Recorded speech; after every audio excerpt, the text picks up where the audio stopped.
Good morning. Welcome back to the English Tree Classes. English tree classes Motihari में आपका स्वागत है। और आज हम फिर से एक चैप्टर जिसका ऑलरेडी फर्स्ट पार्ट आपको यूट्यूब पे अपलोड किया जा चुका है, प्रीपोजिशन पार्ट 2 को हम शुरू करने जा रहे हैं। प्रीपोजिशन का फर्स्ट पार्ट आप लोगों को अपलोड किया जा चुका है, आप उसको देख सकते हैं। प्रीपोजिशन पार्ट 2 में हम वैसे रूल्स और वैसे ग्रामेटिकल स्ट्रक्चर की बात कर रहे हैं जिसमें और वैसे प्रीपोजिशंस की बात कर रहे हैं जो कि आपके एग्जामिनेशंस जैसे कि बैंक है, एसएससी है और उसके साथ क्लैट है, एमबीए है, एनडीए है, यूपीएससी है, ये सारे एग्जामिनेशन में ये प्रीपोजिशंस कहीं ना कहीं बहुत ही इम्पोर्टेंट रोल प्ले करते हैं। तो आप इनको ध्यान से समझें और मुझे उम्मीद है कि आपको काफ़ी पसंद आएगा। हो सकता है कि ये वीडियो लंबा हो, लेकिन ये बहुत ही यूज़फुल है और आपके एग्जामिनेशन पॉइंट ऑफ व्यू के लिए बहुत ही इम्पोर्टेंट होगा। तो चलिए, पहला जो है वह है बिटवीन और एमोंग। बिटवीन का यूज़ सामान्यतः दो के बीच में होता है, ये हम ऑलरेडी जानते हैं। एग्जाम्पल है the property was divided between his two sons. यहाँ पे बिटवीन का जो यूज़ हुआ है ये टू सन्स के लिए है, दो बेटों के बीच में प्रॉपर्टी का डिवीजन हुआ था। नेक्स्ट एग्जाम्पल जो है क्रॉस किया हुआ है, the property was divided among his two sons. ये एग्जाम्पल गलत है क्योंकि यहाँ पे टू सन्स के लिए एमोंग का यूज़ हुआ है, जबकि एमोंग का यूज़ दो से अधिक के लिए होता है। एमोंग का यूज़ दो से अधिक के बीच में होता है। His friends were also present among his relatives. यहाँ पे एमोंग का यूज़ रिलेटिव्स के लिए हुआ है और रिलेटिव से ये पता चल रहा है कि रिलेटिव्स जो होंगे वो दो से अधिक होंगे, तो उनके रिलेटिव्स के बीच में उनके फ्रेंड भी वहाँ मौजूद थे। तो इसलिए यहाँ पे रिलेटिव्स की संख्या दो से अधिक इंडिकेट कर रही है और इसलिए हमने यहाँ पे एमोंग का यूज़ किया है। The property was divided among his three sons. जो प्रॉपर्टी है वो उनके तीन बेटों के बीच में उसका बंटवारा किया गया है। तो एमोंग का यूज़ थ्री सन्स के लिए हुआ है, तीन बेटों के लिए। अगर ये सेंटेंस में रहता टू सन्स तो यहाँ पे the property was divided between his two sons होता, थ्री सन्स नहीं होता। अब आइए, इतना तो हम सब जानते हैं, लेकिन क्या ये हम जानते हैं कि बिटवीन का यूज़ दो से अधिक के लिए भी होता है। ये एक्सेप्शनल सिचुएशन होते हैं और इसमें दो से अधिक के लिए भी बिटवीन का यूज़ होता है। पहला जो यूज़ है वो ऐसी संख्या जो स्पष्ट हो और जिसके घटने बढ़ने की संभावना नहीं हो। अगर कोई फिक्स नंबर है तो उस कंडीशन में हम बिटवीन का यूज़ कर सकते हैं। एग्जाम्पल है Bihar is located between West Bengal, Jharkhand, UP and Nepal.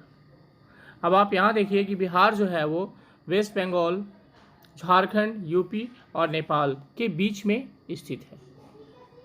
तो बिहार के जो नेबरिंग लोकेशंस हैं, स्टेट्स या कंट्रीज़ हैं, वो ये चार हैं। तो बिटवीन का यूज़ यहाँ पे फोर के लिए हुआ है, फोर लोकेशंस के लिए भी बिटवीन का यूज़ हुआ है। तो आप ये ध्यान रखिएगा कि फिक्स्ड नंबर के साथ दो से अधिक के होने के बावजूद भी हम बिटवीन का यूज़ कर सकते हैं। दूसरा जो इसका एक्सेप्शन है वो है डिफरेंस। डिफरेंस वर्ड के साथ बिटवीन का यूज़ होता है। एग्जाम्पल है what is the difference between tiger, lion and panther. यहाँ पे बिटवीन का यूज़ हुआ है और कितने के बीच हुआ है, तीन के बीच हुआ है। टाइगर, लायन एंड पैंथर, तीनों के बीच बिटवीन का यूज़ हुआ है। तो आप देख सकते हैं कि दो कंडीशन में बिटवीन का यूज़ दो से अधिक के साथ भी होता है। पहला कंडीशन है कि अगर नंबर फिक्स्ड हो तो हम दो से अधिक के साथ भी बिटवीन का यूज़ कर सकते हैं, और दूसरा कंडीशन है कि अगर सेंटेंस में डिफरेंस वर्ड आता है तो उसके बाद दो से अधिक भी अगर वर्ड आते हैं तो बिटवीन का यूज़ हो सकता है। चलिए नेक्स्ट आइए, एक्रॉस। एक्रॉस का हिंदी होता है एक छोर से दूसरे छोर तक, one side to the other. Example है आपके सामने में, there is a bridge across या ओवर द रिवर। नदी के ऊपर पुल बना हुआ है। तो ऊपर का मतलब यही हुआ कि अक्रॉस, एक तरफ से दूसरी तरफ। आप यहाँ पे अक्रॉस की जगह ओवर का भी यूज़ कर सकते हैं और दोनों ही यूसेस यहाँ पे सही हैं। तो across means from one side to the other side, एक छोर से दूसरी छोर पे अगर आपको बोध कराना हो। जैसे मान लीजिए कि सड़क पे बिजली की तार एक छोर से दूसरी छोर तक जाती है, यानी कि सड़क के एक तरफ से दूसरी तरफ जाती है। तो the electricity wire crosses cross the road हो जाएगा, क्योंकि रोड के इस पार से उस पार जाती है। तो जब भी एक छोर से दूसरे छोर का बोध कराना हो तो एक क्रॉस का यूज़ हम करते हैं, याद रखिएगा। दूसरा एक क्रॉस का यूज़ है कि किसी फ्लैट सरफेस पे इधर उधर की मूवमेंट, यानी कि क्रिस क्रॉस वे में, कभी इधर कभी उधर कभी उधर कभी उधर, कहीं भी पैरेलल वे में नहीं, क्रिस क्रॉस वे में एक दूसरे को काटते हुए, ऐसी मूवमेंट में अगर आप फ्लैट सरफेस पे ऐसा मूवमेंट होता है तो आपको एक क्रॉस का यूज़ करना होता है। एग्जाम्पल है, we drove across the city in search of a good hotel. हमने एक अच्छे होटल के लिए पूरे शहर को छान मारा, यानी पूरे शहर में हमने एक अच्छा होटल खोजा। तो क्या सिर्फ ईस्ट और वेस्ट ही गए होंगे? नहीं, ऑल द 4 डायरेक्शंस और उसके जो सेमी डायरेक्शंस होते हैं सब इधर उधर गए होंगे, घूमे होंगे। तो वो एक क्रॉस का यूज़ किसी फ्लैट सरफेस पे क्रिस क्रॉस वे में इधर उधर घूमने के लिए एक क्रॉस का यूज़ होता है। अब आइए एलोंग के लिए। एलोंग का हिंदी होता है के किनारे। किसी लंबे एवं पतले वस्तु जैसे road, river, line, bank, bank का मतलब वो बैंक जहाँ पैसे जमा होते हैं, वो बैंक बिल्कुल नहीं। बैंक मतलब नदी का किनारा या किसी भी चीज़ का किनारा जो होता है उसको बैंक, उस बैंक का यूज़ यहाँ हुआ है। तो road, river, line, bank etc के साथ साथ अथवा किनारे के लिए एलोंग का यूज़ होता है। जब किसी भी लंबे और पतले लाइन के साथ साथ जब कोई आदमी या कोई नाउन या कोई थिंग चलता है या स्थित होता है, ज़रूरी नहीं है मूवमेंट हो, वो स्थित भी हो तो भी उसके साथ साथ वो स्थित हो, तो वहाँ एलोंग का यूज़ होता है। एग्जाम्पल है, he was walking along the road. वह रोड के किनारे किनारे चल रहा था। तो अब जाहिर सी बात है कि रोड जो है वो पतला है, और अगर आपसे ये कहा जाए कि आप एक ऐसा सेंटेंस बनाइए जिसका हिंदी हो कि वह रोड के किनारे चल रहा था, तो ही वॉज वॉकिंग। अब क्या होगा? अगर एलोंग वर्ड हमें पता नहीं होता तो बड़ा मुश्किल हो जाता है इसका इंग्लिश बनाना। तो he was walking along the road. अगर आप बोलते हैं he was walking on the road, तो ऑन द रोड यानी रोड पर वो चल रहा था, लेकिन रोड के किनारे किनारे चल रहा था, ऐसा आप एलोंग के साथ ही बना सकते हैं, अदरवाइज ये नहीं बनेगा। अब दूसरा एग्जांपल है, there are trees along the bank of the canal. Canal का मतलब होता है नहर। नहर के साथ साथ पेड़ लगे हुए हैं। तो अब यहाँ पे देखिए, आप सटीक तरीके से समझ सकते हैं इस बात को कि नहर का जो किनारा है, मुहाना है, उसके साथ साथ पेड़ लगे हुए हैं। अगर हम यहाँ पे there are trees along the bank of the canal की जगह अगर on the bank of the canal लिखते, तो कैनल के यानी नहर के मुहाने पे पेड़ लगे हुए हैं, लेकिन वो लंबी दूरी का बोध नहीं करा रहा है कि जहाँ तक उसका मुहाना गया है, जहाँ तक उसका किनारा गया है, किनारे पे पेड़ आप जाते जाएंगे और पेड़ वहाँ लगे होंगे। इसलिए एलोंग प्रीपोजिशन का यूज़ ही यहाँ पे सही है। ऑन, एट, ये सब जस्टिफाई नहीं करते हैं। तो कभी भी किसी पतले लंबे चीज़ के ऊपर अगर कोई उसके साथ साथ का कोई एक सिचुएशन बनता है तो वहाँ एलोंग का यूज़ होता है। अब आइए थ्रू। थ्रू का मतलब होता है से, के माध्यम से, के जरिए, के दौरान। पहली बात कि 3 डायमेंशनल स्पेस जो होता है 3D एरिया, उसके लिए हम थ्रू का यूज़ करते हैं। एग्जाम्पल है, the bullet went through his body. अब 3 डायमेंशनल में क्या होता है, उसकी हाइट भी होती है, विड्थ भी होती है और थिकनेस भी होती है। तो ये तीनों मिलकर के 3D बनते हैं। तो 3D मूवमेंट में या 3D स्पेस को, एरिया को शो कराने के लिए हमें थ्रू का यूज़ करना होता है। बुलेट जो है उसके बॉडी के से होकर के गुजर गया, तो जो बॉडी है वो तो 3D है। बॉडी का आप हाइट, विड्थ और थिकनेस सब कुछ होता है। तो यहाँ पे आपने देखा कि 3D स्पेस के लिए थ्रू का यूज़ हुआ है। अब सेकेंड एग्जाम्पल है, he cross the border through a tunnel. उसने एक सुरंग के सहारे बॉर्डर को क्रॉस किया, या सुरंग के जरिए उसने बॉर्डर को क्रॉस किया। तो आप यहाँ पे भी देखेंगे कि he cross the border through a tunnel में टनल का टनल की स्थिति क्या होती है, वो भी एक 3D स्पेस है, पूरा का पूरा एक इन्वायरमेंट क्रिएट करता है, और उसके अंदर से होकर के गुजरा, तो ये भी 3D स्पेस है, हाइट, विड्थ और थिकनेस सब कुछ है। तो टनल से होके गुजरा। अगर हम यहाँ पे लिखते हैं कि cross the border from a tunnel by a tunnel, तो ये सेंटेंस गलत हो जाएगा। टनल से होके गुजरा 3D इन्वायरमेंट है। अगला है मीडियम और सोर्स के लिए भी हम थ्रू का यूज़ करते हैं, जिसको हिंदी में बोलते हैं माध्यम और स्रोत। I got the news through the paper, मुझे ये न्यूज़ पेपर से प्राप्त हुआ। अगर आप यहाँ पे थ्रू की जगह पे लगाते हैं बाई या फ्रॉम, तो ये सेंटेंस गलत हो जाएगा। I got the news by the paper या फ्रॉम द पेपर, ये ऐसा सेट नहीं बैठेगा, ये प्रीपोजिशन का गलत यूज़ होगा। I got the news through the paper, paper के माध्यम से, पेपर के स्रोत से मुझे पता चला। The PM address the nation through मन की बात, पीएम जो प्रधानमंत्री हैं वो देश को मन की बात के जरिए संबोधित करते हैं। तो थ्रू मन की बात का मतलब होता है मन की बात के जरिए, उसके स्रोत, उसके उस सोर्स के थ्रू। तो जब भी सोर्स की बात हो तो वहाँ पे थ्रू का यूज़ होता है।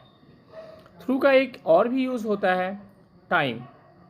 जब भी आप लॉन्ग ड्यूरेशन की बात करते हैं या कोई भी ऐसा टाइम जो स्टार्ट से एंड तक को इंडिकेट करता हो, वहाँ पे हम थ्रू का यूज़ करते हैं। एग्जाम्पल है he remain silent through the meeting, वो मीटिंग के दौरान चुप रहा, खामोश रहा। तो थ्रू द मीटिंग का मतलब ये हुआ कि मीटिंग जब से शुरू हुआ और मीटिंग के समाप्त होने तक वो कुछ नहीं बोला। तो आपने देखा एक लंबी अवधि का, एक लंबे टाइम का इंडिकेशन हो रहा है, तो लंबे टाइम का इंडिकेशन होने के लिए भी थ्रू का यूज़ होता है। चलिए नेक्स्ट हम लोग चलते हैं एमिड। एमिड का मतलब होता है के बीच में। आपने बिटवीन का भी यूज़ देखा होगा बीच के लिए, और एमोंग का भी यूज़ देखा है बीच के लिए, लेकिन ये एमिड का डिफरेंस क्या होता है? एमिड का यूज़ बिटवीन और एमोंग से अलग हट करके किस सेंस में होता है, किस कंडीशन में होता है? तो ये याद रखिएगा आप कि एमिड का प्रयोग एब्स्ट्रैक्ट नाउन के साथ होता है। एब्स्ट्रैक्ट नाउन में वाले केस में एमिड का यूज़ होता है, बिटवीन और एमोंग का यूज़ करना गलत होता है। एग्जाम्पल है आपके सामने में, the PM visited JNK एमिड tight security, प्रधानमंत्री ने जम्मू और कश्मीर की यात्रा की कड़े सुरक्षा बंदोबस्त के बीच में। तो एमिड टाइट सिक्योरिटी का मतलब हुआ कि एमिड यहाँ है, इसके बाद जो नाउन आ रहा है वो कौन है? वो टाइट सिक्योरिटी कौन सा नाउन है? एब्स्ट्रैक्ट नाउन है। यहाँ कोई तो बिटवीन 2 बेटे और 3 बेटे और 5 बेटियों के बीच की बात तो है नहीं कि हम बिटवीन और एमोंग लगाएंगे। यहाँ है सिक्योरिटी, टाइट सिक्योरिटी के बीच में, और टाइट सिक्योरिटी एब्स्ट्रैक्ट नाउन है। तो जब भी एब्स्ट्रैक्ट नाउन के साथ आपको बीच का सेंस देना हो तो आपको एमिड का यूज़ करना होता है। एग्जाम्पल है दूसरा, people cast their ballot amid fear. Cast ballot का मतलब होता है वोट डालना। लोगों ने डर में या डर के साए में अपना वोट डाला। पहले आपको याद होगा कि जम्मू एंड कश्मीर में इलेक्शंस होते थे तो काफ़ी लोग डरे और सहमे होते थे। तो उस कंडीशन में अगर कोई जाके वोट डाल रहा है तो वो क्या, डर के साए में, डर के बीच में उसने वोट डाला। तो अब जो डर है, फियर, ये एब्स्ट्रैक्ट नाउन है, और डर के बीच में के लिए अगर हम लिखते हैं कि people cast their ballot between या एमोंग फियर, तो ये सेंटेंस आपका गलत हो जाएगा। तो मुझे उम्मीद है कि आप एमोंग और बिटवीन से एमिड को आप उसको डिफ्रेंशिएट कर सकते हैं, और उसके यूज़ में आपको फ़र्क पता चला होगा कि एमिड और बिटवीन और एमोंग में क्या फ़र्क होता है, जबकि हिंदी तीनों का एक ही होता है। चलिए अब एडवांस्ड पॉइंट्स में हम आते हैं। ये ऐसे पॉइंट्स हैं जो कि एग्जामिनेशंस के लिए बहुत ही ज़रूरी हैं और डिफ़िकल्ट भी थोड़े से होते हैं, और इसको समझना टाइम टेकिंग प्रोसीजर होता है। आप इसको 2-3 बार रिवाइज करेंगे तो आप इसको अच्छी तरीके से समझ पाएंगे, और उम्मीद है कि ये आपको बहुत ही यूज़फुल लगेगा। प्रीपोजिशन के बाद वर्ब ING फॉर्म में आता है। ये याद रखिएगा, जब भी प्रीपोजिशन आता है तो वर्ब हमेशा उसके बाद ING फॉर्म में आता है। एग्जाम्पल है, he insists on staying there for some more time. Insist on का मतलब होता है जोर देना, जिद करना। उसने इस बात पे जोर दिया कि वहाँ हम लोग कुछ और समय तक रुके रहें। तो ही इंसिस्ट्स ऑन, ये ऑन वर्ड जो है वो प्रीपोजिशन है, और प्रीपोजिशन के बाद में आपने देखा स्टे, यहाँ पे वर्ब आया है जो कि ING फॉर्मेट में आ गया है। ही इंसिस्ट ऑन स्टेइंग, तो यहाँ पे आपने देखा स्टे ने आईएनजी ले लिया। अगर आप सिर्फ लिखते ही इंसिस्ट ऑन स्टे देयर तो ये सेंटेंस आपका गलत होता, क्योंकि प्रीपोजिशन के बाद वर्ब आईएनजी फॉर्म में आता है। आई don't believe in talking too much, यहाँ फिर से इन प्रीपोजिशन है और देखिए टॉक ने आईएनजी ले लिया। अगर हम लिखते कि I don't believe in talk too much तो ये सेंटेंस गलत हो जाता। She prefer swimming to running, ये सेंटेंस भी स्विमिंग और रनिंग दो जेरंड है। जेरंड क्या होता है? तो जेरंड वो होता है जो वर्ब का यूज़ जब नाउन के रूप में होता है और वर्ब में आईएनजी लगा होता है और उसका यूज़ नाउन के रूप में होता है, उस फॉर्म को हम जेरंड कहते हैं। वर्ब का वो फॉर्म जेरंड होता है। तो she prefers swimming to running, आप यहाँ देखिए कि टू से जुड़े हुए हैं दो वर्ब और दोनों वर्ब में आईएनजी लग गया है, क्योंकि यहाँ पे टू प्रीपोजिशन है और प्रीपोजिशन के बाद में आईएनजी लगेगा वर्ब में, तो बाद और पहले दोनों में कंपैरिजन हो रहा है कि वो क्या प्रेफर करती है, तो वो स्विमिंग प्रेफर करती है या रनिंग प्रेफर करती है। अगर इस सेंटेंस को हम लिखते हैं कि I don't believe in talk too much तो ये गलत होगा। She prefer swim to run भी गलत होगा। अब आइए to as an infinitive marker. To का यूज़ इन्फिनिटिव मार्कर के रूप में भी होता है। पहली बात कि हम ये समझे इन्फिनिटिव मार्कर होता क्या है। तो जब वर्ब के पहले टू आता है और उसके टू के बाद वर्ब अपने बेसिक फॉर्म में, मूल रूप में, फर्स्ट फॉर्म में आता है, तो उस पैटर्न को हम टू विद इन्फिनिटिव मार्कर कहते हैं या to as an infinitive marker कहते हैं। यानी कि वहाँ पे वर्ब ने अपने आप को इन्फिनिटिव फॉर्म में डाल दिया है। और इन्फिनिटिव फॉर्म जो होता है वो इन्फिनिटिव दो प्रकार के होते हैं। एक होता है बेयर इन्फिनिटिव जो वर्ब का फर्स्ट फॉर्म होता है और बिना टू के आता है, और दूसरा होता है इन्फिनिटिव इन्फिनिटिव विद टू, जिसमें वर्ब का फर्स्ट फॉर्म होता है लेकिन वो वर्ब का फर्स्ट फॉर्म अपने पहले टू लेकर के आता है। तो टू का यूज़ इन्फिनिटिव मार्कर के रूप में जब होता हो तो टू के बाद वर्ब का फर्स्ट फॉर्म आता है। एग्जाम्पल आप देखिए, she likes to dance on music. तो यहाँ पे लाइक्स सी लाइक्स, यहाँ पे लाइक्स वर्ब है और उसके बाद टू आया है और टू के बाद फिर वर्ब अपने फर्स्ट फॉर्म में आया है टू डांस ऑन म्यूजिक। वो म्यूज़िक पे डांस करना पसंद करती है। अब एक चीज़ आप समझिए कि यहाँ पे दो वर्ब हैं इस सेंटेंस में, लाइक्स भी वर्ब है और टू डांस भी वर्ब है। तो ये जो लाइक्स है, ये लाइक्स ने अपने आप को सब्जेक्ट के अकॉर्डिंगली, सब्जेक्ट के नंबर पर्सन के अकॉर्डिंगली अपने आप को बदला है, इसलिए इसको हम फाइनाइट वर्ब कहते हैं। तो यहाँ पे लाइक्स फाइनाइट वर्ब है और टू डांस जो है वो क्या है, नॉन फाइनाइट वर्ब है। और नॉन फाइनाइट वर्ब का ही एक पार्ट होता है इन्फिनिटिव। तो यहाँ पे टू डांस इन्फिनिटिव फॉर्म में आ गया है। तो यहाँ पे टू है, इन्फिनिटिव मार्कर है, और जब इन्फिनिटिव मार्कर के रूप में टू का यूज़ हुआ है तो इसके बाद वर्ब का फर्स्ट फॉर्म आएगा। शी ट्राइड टू पास। अब आप यहाँ देखिए ट्राइड के बाद में फिर से टू आया है, तो टू के बाद जो वर्ब आ रहा है वो अपने फर्स्ट फॉर्म में आ रहा है। अगर आप टू के बाद लिखते हैं कि she tried to passing the test तो ये सेंटेंस आपका गलत हो जाता, क्योंकि टू के बाद वर्ब अपने फर्स्ट फॉर्म में आता है।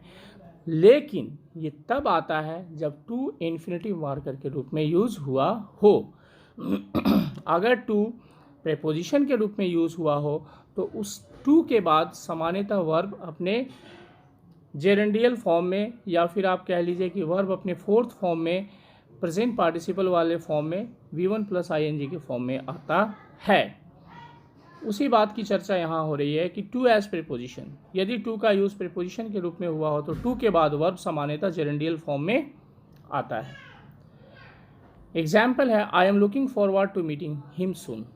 मैं उससे जल्दी मिलने की आशा करता हूँ या मैं उससे जल्दी मिलने की अपेक्षा रखता हूँ। लुक फॉरवर्ड का मतलब होता है आशा या अपेक्षा रखना, उम्मीद रखना। तो ये देखिए लुक फॉरवर्ड टू में, लुक फॉरवर्ड टू एक फ्रेज है, एक क्या है, फ्रेजल वर्ब है। तो फ्रेजल वर्ब का यहाँ पे लुक फॉरवर्ड टू का मतलब होता है कि आशा रखना और उम्मीद रखना। तो ये लुक फॉरवर्ड के साथ टू हमेशा लग के आता है। तो यानी ये टू जो है वो इन्फिनिटिव मार्कर नहीं हुआ बल्कि लुक फॉरवर्ड का ये प्रीपोजिशन हो गया। अब जब ये टू लुक फॉरवर्ड का प्रीपोजिशन हो गया तो इसके बाद जो दूसरा वर्ब आ रहा है मीटिंग, तो ये मीट ने अपने बाद में ING ले लिया। अगर आप लिखते हैं कि I am looking forward to meet him soon, हालांकि ये सुनने में और देखने में ज़्यादा अच्छा लग रहा है, लेकिन ये एग्जाम्पल गलत है, क्योंकि जब लुक फॉरवर्ड के बाद टू प्रीपोजिशन आया है तो प्रीपोजिशन के बाद वर्ब अपने फर्स्ट फॉर्म में नहीं आएगा बल्कि अपने आईएनजी फॉर्म में आएगा। दूसरा एग्जाम्पल है यहाँ पे, he came here with a view to studying hard. अब विद अ व्यू टू भी एक फ्रेज है जिसका मतलब होता है कि के मद्देनज़र या को सोचते हुए या इस बात को ध्यान में रखते हुए। तो वो ही केम हियर, वो यहाँ आया with a view to studying hard, कड़ी पढ़ाई करने के लिए या के मद्देनज़र वो यहाँ पे आया, को मतलब वो यहाँ पे आने का उसका उद्देश्य जो है वो है अच्छी तरीके से पढ़ाई लिखाई करना। तो विद अ व्यू टू का मतलब उद्देश्य भी होता है। तो आपने ये देखा कि विद अ व्यू टू एक फ्रेज बना। अब यहाँ पे टू जो है ये इसका प्रीपोजिशन है, विद अ व्यू का प्रीपोजिशन है टू, और जब टू प्रीपोजिशन के रूप में आया है तो यहाँ पे स्टडी ने आईएनजी ले लिया है, स्टडिंग हार्ड हो जाएगा। तो स्टडिंग हार्ड हो रहा है, वर्ब ने आईएनजी ले लिया है। अगर आप टू स्टडी हार्ड लिखते हैं तो गलत होता है। निम्नलिखित प्रीपोजिशनल फ्रेज के बाद वर्ब जेरेंडियल फॉर्म में यूज होता है। अब आप इसको याद कर लें कि लुक फॉरवर्ड टू यानी कि अपेक्षा रखना, आशा रखना, ऑब्जेक्ट टू मना करना, यूज टू आदि होना, प्रेफर टू यानी कि पसंद करना, विद अ व्यू टू के उद्देश्य को देखते हुए, के मद्देनज़र, ये सब अपने बाद में टू प्रीपोजिशन ले रहे हैं और इनका जब भी सेंटेंस में यूज़ होगा तो इनके बाद वर्ब आईएनजी फॉर्म में आएगा। एग्जाम्पल और भी है आपके पास, she painted the house with a view to selling it, उसने हाउस का पेंट किया उसको सेल करने के लिए। तो विद अ व्यू टू के बाद आप देखिए वर्ब यहाँ पे सेल जो है वो आईएनजी फॉर्म में आया है। अगर आप इसको लिखते हैं she painted the house with a view to sell it, सुनने में और देखने में अच्छा लगेगा, फिर भी ग्रामेटिकली ये सेंटेंस गलत है। चलिए 8 नंबर पे हम लोग आते हैं। प्रीपोजिशन की चर्चा तो बहुत हो चुकी है, तो दिमाग में प्रीपोजिशन घूम रहा होगा, लेकिन अब थोड़ा सा ठहर के और रुक करके हमको ये सोचने की ज़रूरत है कि ज़रूरी नहीं है कि सभी वर्ड अपने बाद में प्रीपोजिशन का यूज़ करते ही हैं। कई बार एरर ऐसा भी बनता है कि उस वर्ड को प्रीपोजिशन की ज़रूरत नहीं होती है, लेकिन हम अननेसेसरीली उसमें प्रीपोजिशन डाल देते हैं और इसलिए वो एरर बन जाता है। तो प्रीपोजिशन किसके साथ क्या लगेगा ये जानना उतना ही ज़रूरी है जितना ये भी ज़रूरी है कि किस वर्ड के साथ प्रीपोजिशन का यूज़ नहीं होता है या किस कंडीशन में होता है, ये भी जानना बहुत ज़रूरी है। ये सेंटेंस के स्ट्रक्चर पर डिपेंड करता है कि कौन सा वर्ड किस कंडीशन में प्रीपोजिशन लेता है अथवा नहीं लेता है। निम्नलिखित वर्ड्स के बाद प्रीपोजिशन का प्रयोग सामान्यतः नहीं होता है। ये सारे वर्ड्स हैं डिस्कस, इन्वेस्टिगेट। डिस्कस मतलब क्या बोलते हैं, डिस्कस करना, क्या उसका हिंदी होगा, बातचीत करना। इन्वेस्टिगेट जांच पड़ताल करना। कंप्राइज से मिलकर बना होना, कोई भी चीज़ जब किसी चीज़ से मिलकर बनती है तो उसमें कंप्राइज का यूज़ होता है। ए कंपनी साथ में।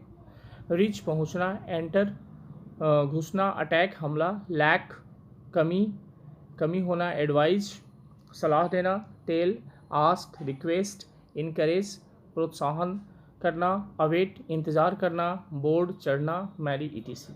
तो ये वर्ड जो होते हैं कुछ स्पेसिफिक कंडीशन में ही प्रीपोजिशन का यूज़ करते हैं अथवा नहीं भी करते हैं। अब एग्जाम्पल आप देखिए, I advised him to join the company. Advised के बाद सीधा क्या आया है, यहाँ पे प्रोनाउन आया है, कोई प्रीपोजिशन एडवाइज नहीं लेता है। अगर आप लिखते I advise to him to join the company तो ये सेंटेंस आपका गलत होता और एग्जामिनेशन में ऐसे पैटर्न पे क्वेश्चन बनते हैं कि एडवाइज्ड को प्रीपोजिशन की यूज़ नहीं होती है, उसको उसकी ज़रूरत नहीं है, फिर भी यहाँ पे हमने टू लगा दिया और ये पढ़ने वाले को लगेगा कि यार ये तो सही है, लेकिन ये सही नहीं होगा, ये गलत होगा। नेक्स्ट एग्जाम्पल है द बुक कंप्राइजेज 9 चैप्टर्स, यानी कि जो किताब है वो 9 चैप्टर से मिलकर के बनी हुई है। तो कंप्राइज के बाद कोई प्रीपोजिशन का यूज़ इस सेंटेंस में नहीं हुआ है। अगर हम इसको लिखते हैं the book comprises of 9 chapters तो ये सेंटेंस गलत हो जाएगा, क्योंकि कंप्राइज प्रीपोजिशन का यूज़ नहीं करता है। नेक्स्ट एग्जाम्पल है शी मैरिड मी, उसने मेरे से शादी की। अगर आप इस मैरिड के बाद टू या विद का यूज़ करते हैं तो ये सेंटेंस आपका गलत हो जाएगा, क्योंकि मैरी अपने बाद प्रीपोजिशन का यूज़ एक्टिव फॉर्मेट में नहीं करता है। यानी सेंटेंस अगर एक्टिव में हो तो मैरी के साथ कोई प्रीपोजिशन का यूज़ नहीं होता है। तो शी मैरिड मी, ये कौन सा टेंस हुआ? ये सिंपल पास्ट हुआ, वर्ब का सेकेंड फॉर्म यहाँ यूज़ हुआ है, इसलिए सिंपल पास्ट टेंस में ये एक्टिव फॉर्म में है और यहाँ पे कोई भी प्रीपोजिशन का यूज इसके साथ नहीं होगा। The PM emphasize the importance of cleanliness, प्रधानमंत्री ने सफाई के महत्व पे जोर दिया। तो एम्फेसाइज का मतलब होता है जोर देना, बल देना, तो एम्फेसाइज से अपने साथ प्रीपोजिशन नहीं लेता है। अगर ये सेंटेंस ऐसा बनता है, the PM emphasised on the importance of cleanliness, यानी सफाई के महत्व पर उन्होंने जोर दिया, एम्फेसाइज्ड के साथ ऑन लगाते हैं, तो ये सेंटेंस आपका गलत है। ठीक है, आगे बढ़ते हैं। I inform to him of the robbery, मैंने उसे रॉबरी के बारे में इन्फॉर्म की। तो इन्फॉर्म अपने साथ कोई प्रीपोजिशन नहीं लेता है, इसलिए आई इन्फॉर्म्ड हिम होगा, I informed him of the robbery होगा, इन्फॉर्म टू का यूज़ नहीं होगा। अगला है I explain to him the matter, I explained to him the matter. ये सेंटेंस अगर ऐसे लिखा जाता I explain the matter to him, तो ये सेंटेंस ज़्यादा सही होता, क्योंकि यहाँ पे आई एक्सप्लेन द मैटर, मैंने मैटर को एक्सप्लेन किया। किसको एक्सप्लेन किया? मैटर को। उनको एक्सप्लेन नहीं किया, मैटर को एक्सप्लेन किया है। और किन से? तो टू हिम, उनसे। तो ये सेंटेंस ज़्यादा सटीक होगा, I explain the matter to him, अगर ऐसा लिखा जाए तो। चलिए अब 9 में आते हैं हम। मैरी लैक ए कंपनी इन्वेस्टिगेट कंप्राइज ईटीसी के साथ प्रीपोजिशन का यूज़ कुछ खास स्ट्रक्चर में होता है, यानी आप ध्यान से समझिए। अब इसके पहले हमने बोला था कि मैरी का यूज़ अगर एक्टिव सेंटेंस में हो तो उसके साथ प्रीपोजिशन का यूज़ नहीं होता है, लेकिन अगर मैरी पैसिव सेंटेंस में आता है तो उसके साथ प्रीपोजिशन का यूज़ होता है। एग्जाम्पल है आपके सामने में, he was married to a famous singer. अब आप देखिए, अगर आप सोचेंगे तो ये सेंटेंस पैसिव में आ गया है, क्योंकि is, am, are, was verb के बाद जब वर्ब का थर्ड फॉर्म आता है तो वो सेंटेंस पैसिव का होता है, वो एक्टिव का नहीं होता है। तो he was married to a famous singer में अब ये पैसिव सेंटेंस बन गया है। तो पैसिव में जब मैरिड का यूज़ होता है तो उसके बाद में टू का यूज़ होता है। एक्टिव में कोई प्रीपोजिशन नहीं, याद रखिएगा, मैरी एक्टिव में कोई प्रीपोजिशन नहीं लेता है, लेकिन पैसिव में वो जब जाता है तो वो अपने साथ टू ले लेता है। अब यहाँ देखिए, आई मैरिड हर इन 2010, मैंने उससे 2010 में शादी की। ये सेंटेंस एक्टिव है, सिंपल पास्ट का है, इसलिए यहाँ पे आई मैरिड टू हर या आई मैरिड विद हर लिखना गलत होता। नेक्स्ट है there is lack of resources in Bihar. यहाँ पे लैक का यूज़ नाउन के रूप में हुआ। लैक का हिंदी होता है कमी होना। तो रूल ये कहता है कि लैक का यूज़ जब नाउन के रूप में हो तो वो अपने बाद में ऑफ प्रीपोजिशन लेता है, लेकिन लैक का यूज़ जब वर्ब के रूप में होता है तो वो अपने साथ प्रीपोजिशन नहीं लेता है। तो देयर इज लैक, कमी है, रिसोर्सेज इन बिहार, तो यहाँ ऑफ का यूज़ आया है। अगला एग्जाम्पल है बिहार लैक्स नेचुरल रिसोर्सेज। अब यहाँ पे लैक्स जो है वो वर्ब के रूप में आया है, क्योंकि आप देखिए यहाँ पे बिहार सब्जेक्ट है, ये सिंगुलर है, थर्ड पर्सन सिंगुलर नंबर है, इसलिए वर्ब लैक ने अपने साथ एसीएस भी ले लिया है। तो बिहार लैक्स नेचुरल रिसोर्सेज, बिहार में प्राकृतिक संसाधन की कमी है, तो लैक्स है यानी ये वर्ब है लैक। तो जब लैक का यूज़ वर्ब के रूप में होता है तो कोई प्रीपोजिशन नहीं होता है। The book is comprised of 9 chapters. जब कंप्राइज्ड का अगर पैसिव फॉर्म में यूज़ हो, यानी कि टू बी प्लस कंप्राइज का यूज़ हो, टू बी किसको बोलते हैं? वर्ब का वो फॉर्म जो is, am, are, was verb के फॉर्मेट में आता है, ये सब टू बी वर्ब्स होते हैं। तो टू बी प्लस कंप्राइज का यूज़ होता हो तो वहाँ पे ऑफ का यूज़ होता है, ठीक है। लेकिन अगर, यानी कि ये एक्टिव पैटर्न हो गया, सॉरी पैसिव पैटर्न हो गया। और अगर आप कंप्राइज का यूज़ बिना टू बी के एक्टिव फॉर्मेट में करते हैं तो वो अपने साथ में कोई प्रीपोजिशन नहीं लेता है। ध्यान रखिए, कंपेयर कर लीजिए यहाँ पे। The book comprises 9 chapters. अब आप देखिए किस टेंस का सेंटेंस है, ये सिंपल प्रेजेंट का सेंटेंस है। The books third person singular number, comprise ने एसीएस ले लिया है, तो ये सिंपल प्रेजेंट का सेंटेंस है और यहाँ पे बिना ऑफ के ये सेंटेंस आया हुआ है, कंप्राइज ने ऑफ नहीं लिया है, ये गलत होगा। अब आइए नेक्स्ट एग्जाम्पल है, the police have begun investigation into the case. Investigation का मतलब होता है जांच, अनुसंधान करना। तो इन्वेस्टिगेशन जब नाउन फॉर्मेट में आता है तो उसके साथ प्रीपोजिशन आता है इनटू। इन्वेस्टिगेशन जब नाउन के रूप में है, इन्वेस्टिगेशन ऑलरेडी नाउन ही है, तो इन्वेस्टिगेट का जब नाउन फॉर्मेट होता है इन्वेस्टिगेशन, तो वो अपने बाद में इनटू ले लेता है। लेकिन जब वो वर्ब फॉर्मेट में आता है यानी इन्वेस्टिगेट, तो वो अपने साथ प्रीपोजिशन नहीं लेता है। इस बात को ध्यान रखिएगा। यहाँ देखिए इन्वेस्टिगेशन नाउन फॉर्मेट में आया है और इसने अपने साथ इनटू प्रीपोजिशन ले लिया है। लेकिन वही दूसरा सेंटेंस है, the police are investigating the case. तो पुलिस केस का अनुसंधान कर रही है, तो यहाँ पे इन्वेस्टिगेटिंग जो है वो वर्ब के फॉर्म में आ गया। और वर्ब के फॉर्म में जब आ गया, कौन सा टेंस हुआ ये? Is am are plus V4 यानी प्रेजेंट कंटिन्यूअस टेंस हुआ। तो यहाँ पे आप देखिए कि ये वर्ब फॉर्मेट में आ गया है, तो यहाँ पे इन्वेस्टिगेट अपने बाद में कोई प्रीपोजिशन नहीं ले रहा है। तो इन्वेस्टिगेट वर्ब फॉर्म में आता है तो वो अपने साथ कोई प्रीपोजिशन नहीं लेता है। और इन्वेस्टिगेशन जो होता है वो नाउन फॉर्मेट होता है, उसके साथ इनटू का यूज़ होता है। अब आइए सेल्फ असेसमेंट एक्सरसाइज में हम लोग चलते हैं और इसको बनाने की कोशिश करते हैं समझते हैं कि क्या क्या इसमें मिस्टेक हो सकता है। माई younger brother is married with his childhood friend. अब यहाँ पे आप देखिए कि सोचिएगा तो आपको एरर जो लगेगा वो बी में लगेगा। बी में एरर इसलिए लगेगा क्योंकि ये सेंटेंस जो है वो किस में है, एक्टिव में है, पैसिव में है। देखिए इज़ प्लस मैरिड यानी वर्ब का थर्ड फॉर्म, तो ये is am are plus V3 passive sentence होता है। और मैरी का यूज़ पैसिव में होने पे इसके साथ प्रीपोजिशन क्या लगता है? टू का यूज़ होता है, इसलिए यहाँ विद का यूज़ नहीं होगा। My younger brother is married to his childhood friend, तो विद की जगह पे यहाँ पे टू होगा। सेकेंड में है, the police are investigating into the possible links between the terrorist. आतंकवादियों के बीच जो संभावित सूत्र हैं, जो तार जुड़े हुए हैं, उसकी छानबीन पुलिस कर रही है। The police are investigating into, तो इन्वेस्टिगेटिंग यहाँ पे कौन से फॉर्मेट में आया है? इन्वेस्टिगेट वर्ब के फॉर्म में आया है। और जब इन्वेस्टिगेट वर्ब के फॉर्म में आया तो उसके साथ प्रीपोजिशन का यूज़ नहीं होता है, तो the police are investigating the possible links हो जाएगा, इनटू यहाँ से हट जाएगा। थर्ड नंबर में, I told to him that I won't help him in future. मैंने उसको बोला कि मैं उसको भविष्य में उसकी मदद नहीं करूँगा। तो आप ये बात याद रखिएगा कि इसमें ए में एरर है, क्योंकि टेल अपने बाद में प्रीपोजिशन का यूज़ नहीं करता है। आई टोल्ड हिम हो जाएगा, आई टोल्ड टू हिम नहीं होगा। हाँ, ये भी ध्यान रखिएगा कि अगर टोल्ड की जगह पे सेड होता तो से, सेज, सेड अपने बाद टू लेते हैं, तो से, सेज, सेड होता तो ये टू सही होता।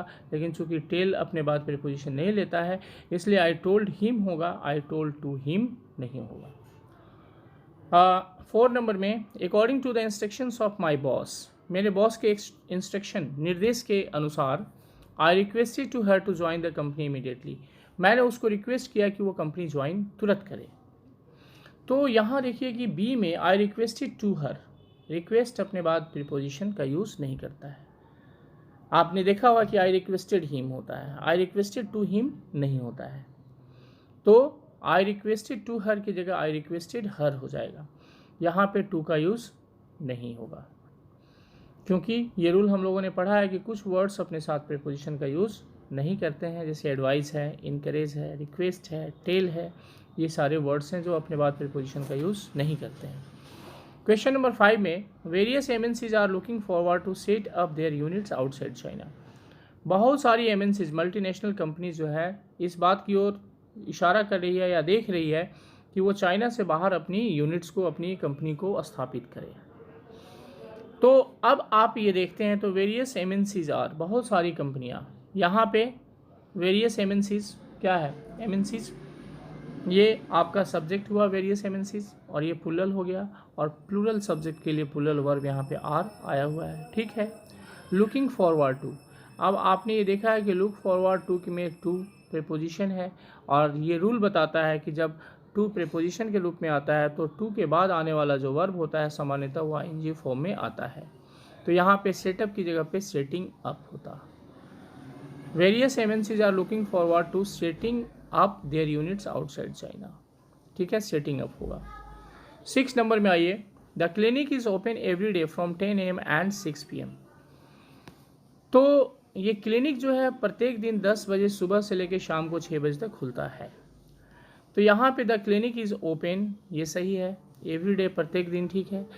ये फ्रॉम 10 AM एंड 6 PM में क्या होता है कि जब एंड आता है बीच में, दो चीज़ के बीच में, तो बिटवीन का यूज़ होता है, यानी बिटवीन डॉट डॉट एंड का यूज़ होता है। ग्रामर के रूल के accordingly the clinic is open every day between 10 AM and 6 AM होगा। तो फ्रॉम की जगह यहाँ बिटवीन का यूज़ होगा, क्योंकि जब एंड आता है तो एंड अपने पहले बिटवीन का यूज़ करता है, फ्रॉम का यूज़ नहीं करता, याद रखिएगा। दो चीज़ों के बीच में जब आपको बताना हो कि इतने बजे से इतने बजे तक, चाहे इतने दिन से इतने दिन तक, तो अगर उसमें एंड आता है तो एंड के पहले बिटवीन आता है, यानी कि between 5 AM and 6 PM। Between 5 AM and 6 PM की जगह अगर आप लिखते हैं कि बिटवीन 5 AM टू 6 PM, तो ये सेंटेंस भी गलत हो जाएगा। फ्रॉम के साथ टू आता है, बिटवीन के साथ एंड आता है। 7 में है, ही finished his speech among applause from the opposition parties. विपक्षी पार्टियों के तारीफ के बीच में उसने अपनी स्पीच को समाप्त किया।